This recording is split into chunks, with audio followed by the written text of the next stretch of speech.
It's the way it works. Guys, we've got to play a game. Yes, we do. Yes. And I cannot wait because there's been so much good stuff. I can't wait to see what you guys came up with. We are going to play Klain to Fame. Excellent. Yes. Let's hear that music. Don't you know who I am? Remember my name. Klain! Brainworm takes forever. You're gonna like my post most. I feel engagement forever. Broken brain takes with no shame. Klain! Hot takes up to 11. Saving Joe Biden from blame. Klain! It's gonna live forever. Ronnie, remember my name. Remember. God, it just I want to play it for no other reason than to hear that music. It's the best theme song we got. The remember at the end is my favorite part of it. Really The remember. Oh, it's so good. Okay. Remind everybody of the rules. Yes, if you're a new listener, and we have a lot of new listeners, the podcast keeps growing. Number one, I'd say go back and listen to that Thursday episode we did with Mike Pence, which was awesome. Incredible. We didn't get a chance to talk about that before you get into the game. Yeah. Being in front of a big crowd like that with the vice president up overlooking the Capitol on a beautiful night in D.C., that was a real experience. It was a real experience. His people were awesome. Good crowd. Yeah. Just a great time. Yeah. But if you're a new listener, the way that we play Klain to Fame, Klain being Ron Klain, the White House Chief of Staff, is I select 4 tweets, 3 of which have been retweeted by Ron Klain, 1 which has not. Mm-hmm. And Josh and Smug got to figure out which one was not retweeted by Ron Klain. And there was some controversy last week when I was out because he retweeted the one that was not after the program. Yeah, absolutely incredible. So it's, Max Boot. It was an all Max Boot game of Klain to Fame.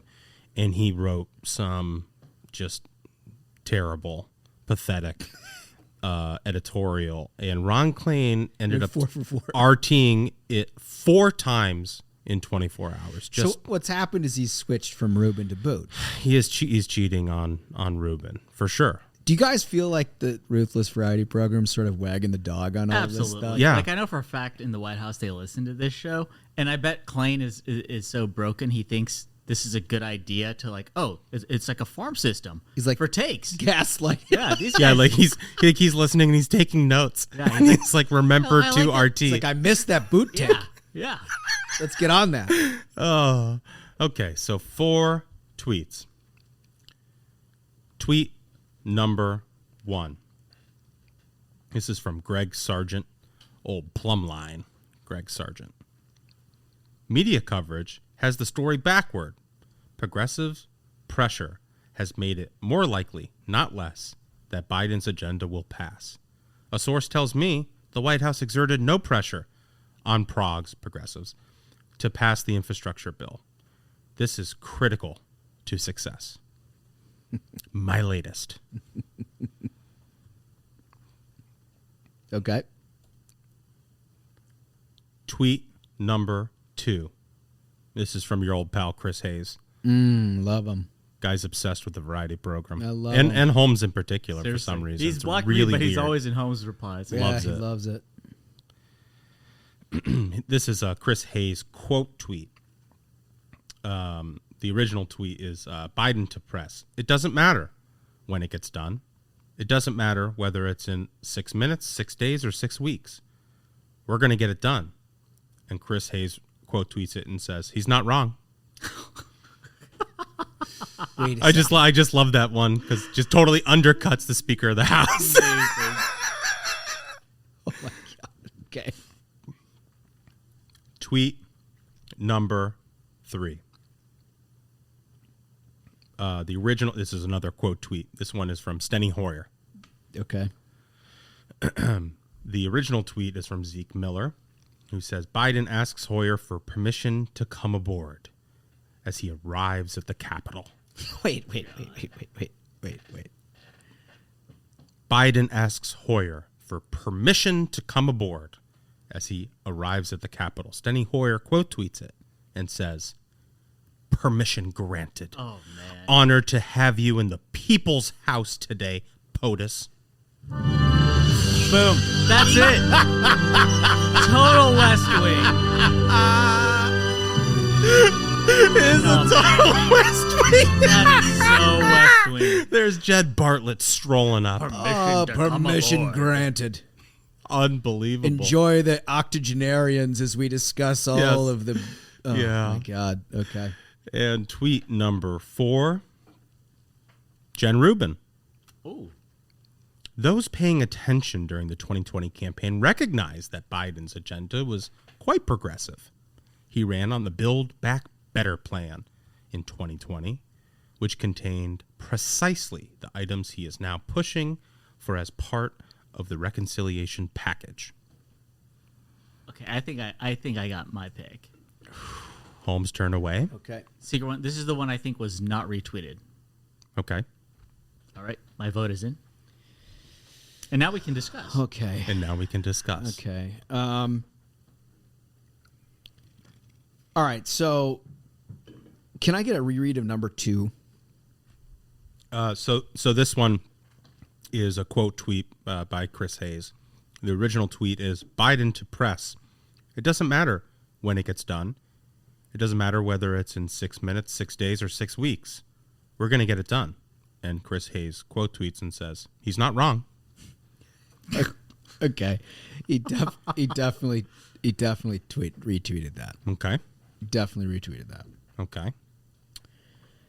On number 1, I'm a little.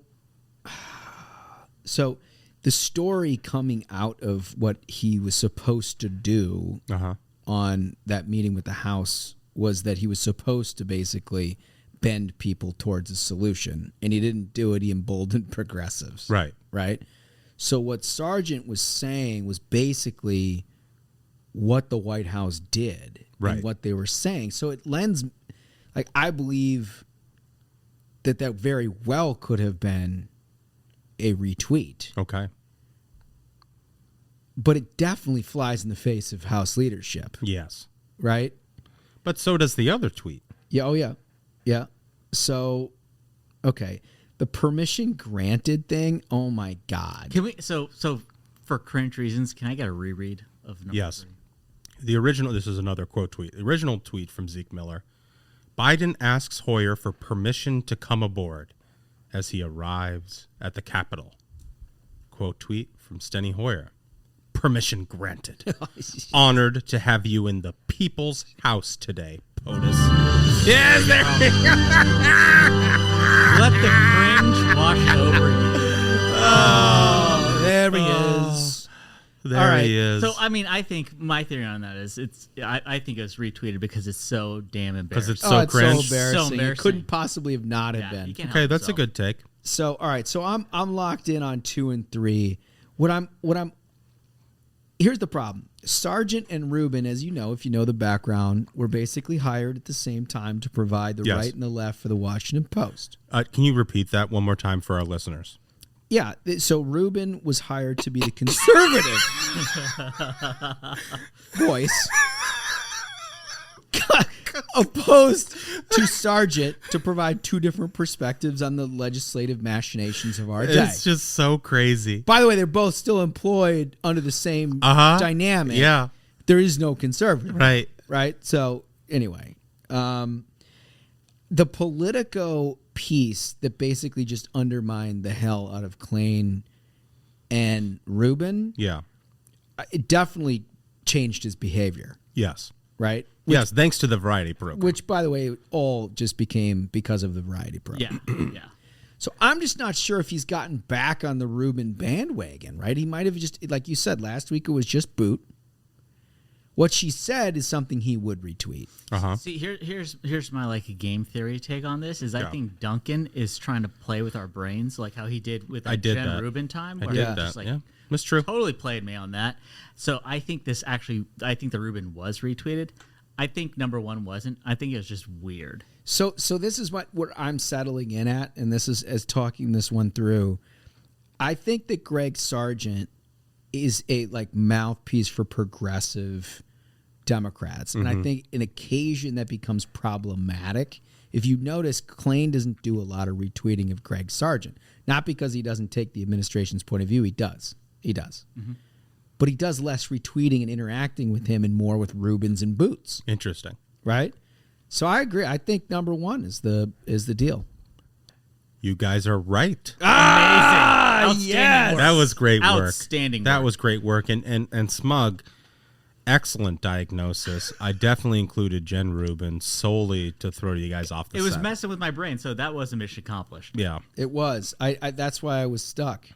But what a wonderful game. Boys, Outstanding. put together a hell of a Outstanding one play there. Let's get that theme song. Let's get it back. Don't you know who I am? Remember my name. Klain. Brainworm takes forever. You're gonna like my post most. I feel engagement forever. Broken brain takes with no shame. Klain. Hot takes up to 11. Saving Joe Biden from blame. Klain. It's gonna live forever. Ronnie, remember my name. Remember. That's so good. Oh, God. All right.